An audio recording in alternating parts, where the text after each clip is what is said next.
It's that time of year again. The time for screams and cries. Where your worst fears come to life.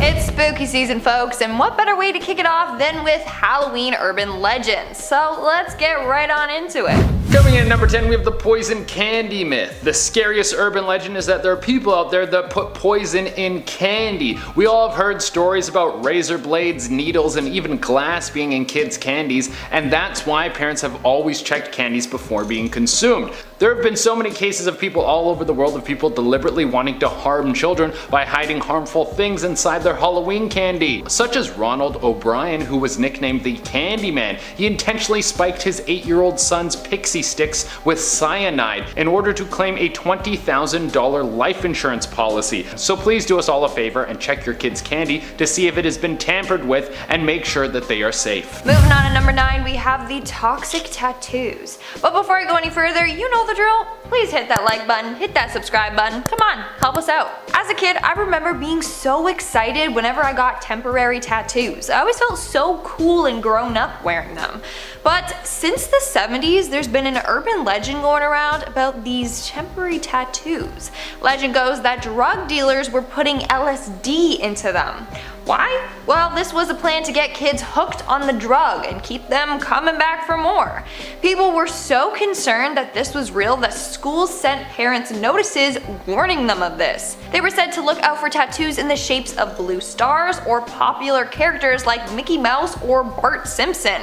In fact, this legend was so popular that in some schools, temporary tattoos were banned. Coming in at number 8, we have the forever mask. Halloween is about dressing up as something or other and walking door to door to get enough candy to keep your blood sugar levels blasted through the roof until the next Halloween comes around. Either that or pull off a ton of pranks with fireworks and hopefully keep all your fingers. Well, there's an urban legend that is about those who don't respect the laws of Halloween. People are trying to ruin this sacred day for everyone else. The legend says that there are spirits of the dead who will walk the earth on Halloween, and they like all the horror stuff we do because they see it as us honoring them. But if they walk the earth and they see someone who disgraces the day and they are wrapped in a costume, they will curse them to never be able to take their costume off. It seems like a pretty dark outcome, but very easy to avoid. Just don't be rude on Halloween and you won't have to worry about any of this. This urban legend sounds like it was pulled right from the Goosebumps book, The Haunted Mask, but who knows, maybe it's true.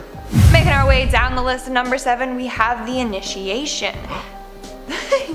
Back in 2008, there was a rumor going around started by an email hoax. The email warned people of a gang initiation that was going to take place on Halloween night. According to the email, a gang was holding an initiation where recruits would have to kill 31 women, one for every day of October. Then people received another email saying that they were going to kill 140 women.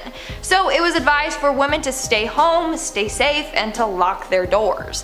Thankfully, this was all just one big Halloween hoax. Coming in at number 6, we have the BUCKLEY family. The legend of the BUCKLEY family began when all the children in the neighborhood decided to get in on one prank where they were all going to get a dummy and pretend to chop its head off on Halloween night. The BUCKLEY family children, Susan and John, had a different plan. They thought it would be funny to actually go ahead and behead their mother.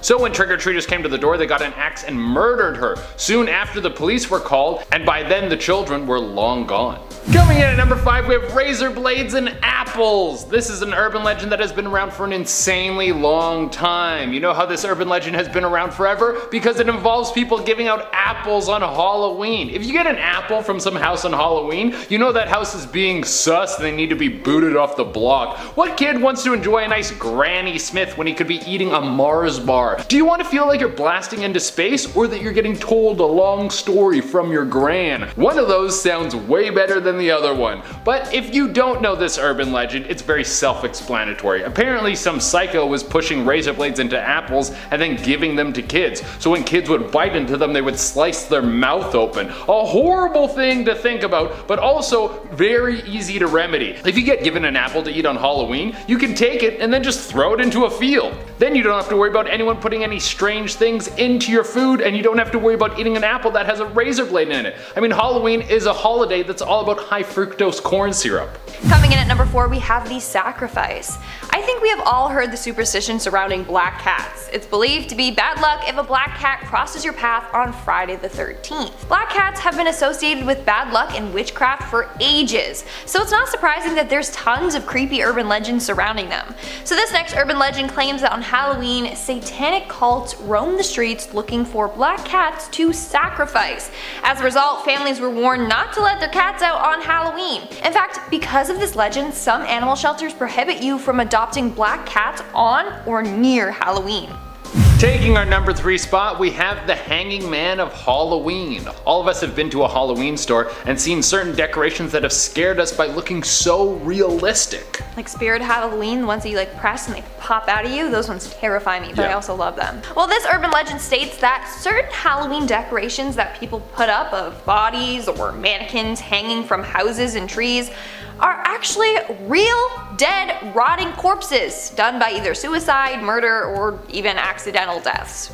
Halloween props and decorations have become so common and realistic that even the most graphic decorations you would think twice about. Seriously guys, keep your eyes peeled this Halloween. Coming in at number 2, we have the spider wig. Everyone wants to get all dolled up for Halloween, but the thing is, this can all be super expensive. So everyone who wants to look good might be also looking for some discount goods they can take home. That's where this urban legend comes into play. Apparently there was a girl who wanted a black witch's wig for a Halloween costume, but everywhere she looked they were either too expensive or terrible quality. Eventually she found a costume shop that was tucked away at the far end of town. When she walked in there, it seemed like no one had entered this shop for ages, but at this point she was desperate and figured she would look around to see what she could find. After a little bit of searching, she finally found it. It was an exquisite piece, a massive wig that looked like it was made from real hair. She took it right to the cashier and then took it home. It fit perfectly with her costume. That night she was at a party and someone commented that there was something on her shoulder. She brushed it off and a massive spider plopped onto the ground. People shrieked as hundreds of spiders started pouring out of her wig and all over her body. On the bright side, she had the scariest costume that night. And in our number 1 spot, we have Halloween night of 1962. A couple of years ago, this creepy photo was circulating the internet. The photo was a group of people in masks, apparently attending a Halloween costume party. The legend goes that right after that photo was taken, the man in the black mask in the photo locked all the doors from the outside and tried to kill everyone at the party, but only succeeded at killing 7 individuals with a kitchen knife. Now it's said that the man managed to escape and has never been found. In 1969, police found the killer's mask, but to this day, the killer has never been caught. Thankfully, this is a completely fabricated story used to scare kids on Halloween. Alright guys, that has been our list. Thank you all so much for tuning in, and make sure you stick around for some bloopers. Woo! In fact, people have had died near Halloween and have been mistaken as Halloween props. Yeah. Yeah, and then they find out it's a real body, so my buddy's grandpa died on a bus. Just fell asleep on a bus, and then he just rode the bus all day. Oh no. Yeah, but he was like a cool dude, and he was like a spry old man who like climb up doorways and stuff.